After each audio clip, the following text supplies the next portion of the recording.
Ruff. Old Bear, Bramble Brown, and Little Bear had stopped to listen to a strange noise. It's something outside the door saying "Ruff, Ruff," said Old Bear. I think I'd better take a look. Old Bear carefully opened the door and in bounced a woolly dog. It almost knocked Little Bear off his feet, but Duck caught him just in time. "Hello," said Old Bear. "Who are you?" "I'm a dog," said their visitor. "We guessed that," said Little Bear, straightening his trousers.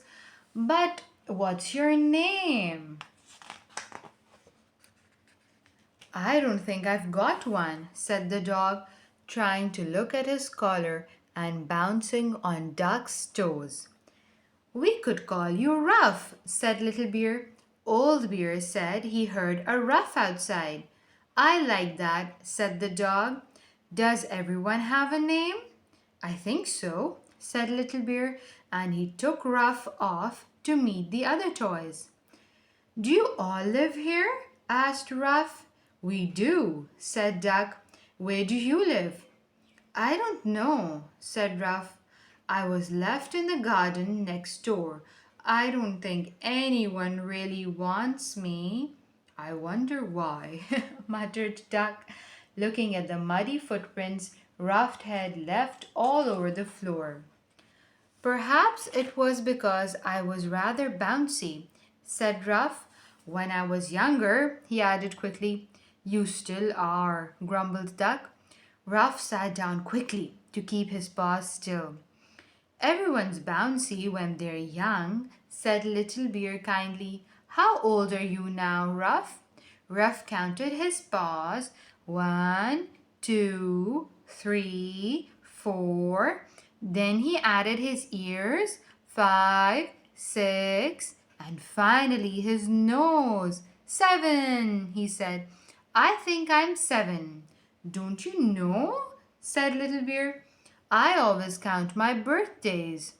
Ruff said that was a good idea, but he'd never had a birthday, so there was nothing to count. "Never had a birthday?" chorused the others. "Why not?" "Nobody ever gave me one," said Ruff. "That's dreadful," said Little Bear. "Old Bear has had hundreds." "If you can stay the night with us," said Bramble Brown, "we could give you a birthday tomorrow." "Better still," said Old Bear, "we could give Ruff 7 birthdays, one for every year he's missed." "An all-week birthday?" said Rabbit. "Whoopee!" "Does that mean I can stay for 7 nights?" asked Ruff hopefully. "Of course," said Old Bear, "and you can sleep on our bed if you like." "As long as you don't bounce," said Duck. The next day was Monday, and it was Ruff's first birthday. "Happy birthday, Ruff!" cried all the toys as he jumped down from the bed. He was soon wearing a special birthday bow that Little Bear had given him. The others gave him presents too: a rubber bone, a new collar, 2 pairs of Wellington boots, and 3 balls. Bramble Brown had made a beautiful birthday cake. That smells delicious," said Ruff, but he sniffed just a little too closely and some of the icing stuck to his nose. "A tissue!" He sneezed so hard that he blew out the candles on his cake. But the others thought he meant to blow it out, so they sang "Happy Birthday to Ruff." "It's nice to have friends to share a cake with," thought Ruff. On Tuesday, it was Ruff's second birthday. "Let's play treasure hunts with Ruff's birthday presents," suggested Little Bear. Ruff wasn't sure this was a good idea. "Couldn't we use something else for treasure?" he asked. "I haven't had my presents very long." "I could just hide the 3 balls then," suggested Little Bear. It was great fun treasure hunting, and they quickly found two of the balls, but nobody could find the third. It was only when Little Bear discovered he couldn't sit down for tea, for that he remembered he'd hidden it down his trousers. I thought they were a bit lumpy, he said. Ruff's cake had two candles on it. He blew them out very carefully. Only 5 days to go, he thought sadly. I wish I could stay longer. Can you all find the two balls in this picture? I'm sure you can spot them. One ball is yellow and the other is red with blue spots on it. On Wednesday, it was Ruff's third birthday. All his new friends gave him cards they had made themselves. Ruff read them over and over again the right way up, upside down, inside out, and back to front. Then he put them in a row to admire them all together. Zebra arrived with Ruff's birthday cake. Are you ready to blow out your candles? She asked. She said. Ruff took a deep breath and blew. Out went the candles and down went the cards. What a lot of cards, thought Ruff happily. That's how many friends I have. And he propped them up all over again. On Thursday, it was Ruff's fourth birthday. We'll play musical chairs, said Old Bear, with cushions. Cushions are better for bouncing on, said Ruff, testing them one by one. Duck moved out of the way quickly. I think I'd rather play the music, he said. When he stopped playing, everyone sat on a cushion, except Ruff, who landed on Rabbit by mistake. I think you're out, Ruff, said Little Bear, but they let him play to the end of the game anyway, because it was his birthday.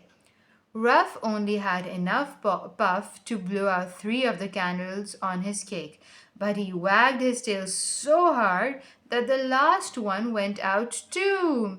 You can never have as much fun as this on your own, said Ruff. On Friday, it was Ruff's 5th birthday. I thought we could play Pass the Parcel today, said Old Bear, showing the toys a huge lumpy package he had wrapped up specially. The toys all sat in a circle and passed the parcel round and round. When the music stopped, whoever was holding the parcel opened one layer of the paper.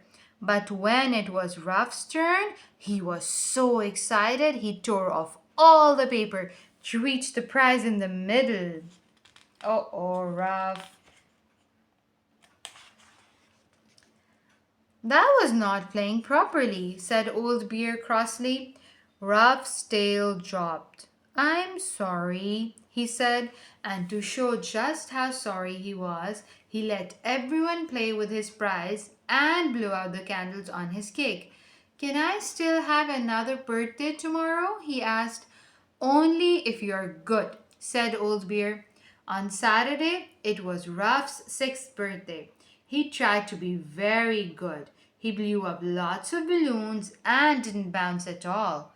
Old Bear couldn't think of any more games, so they asked Ruff what he would like to do. Well, I've always wanted to drive a train, he said hopefully. The little wooden train was too small to fit everyone in, so they made a bigger one out of cardboard boxes and string. All aboard! Cried Ruff, jumping in. He was in such a hurry to drive off that he nearly forgot Little Bear. Look at that, a train made out of cardboard and string. It's beautiful. When the train stopped, they all had a piece of Ruff's birthday cake. Ruff counted the candles. 1, 2, 3, 4, 5, 6. Oh dear, he sighed. What's the matter? Asked Little Bear. Tomorrow will be my last birthday, said Ruff sadly. Not really, said Old Bear. After tomorrow, you'll have one birthday every year, just like the rest of us. It would be nice to be like everyone else, thought Ruff. On Saturday, it was Ruff's seventh birthday, but when he woke up, there seemed to be nobody there. Perhaps they've all forgotten me, he sighed. Or maybe they want me to go. Sadly, he gathered up his new collar, his rubber bone, and the three balls and wrote a note saying, "Thank you for a lovely time. Love, Ruff." He put on his shiny new boots and went to the door. It was then he heard a funny noise out in the hall. Opening the door a tiny crack, he peeped out. And there were all his friends. "Surprise, surprise," they said. "Happy birthday, Ruff. We have a special present for you." And they brought in a beautiful cushion decorated with all Ruff's favorite things. "We'd like you to stay with us, Ruff, and this is your very own place to sleep," said Little Bear. "Oh, thank you," said Ruff, jumping straight into the middle of his present. "Now that this is my new home, I'll be able to give you birthday surprises too." And they all agreed that Ruff's seventh birthday was the happiest one of all.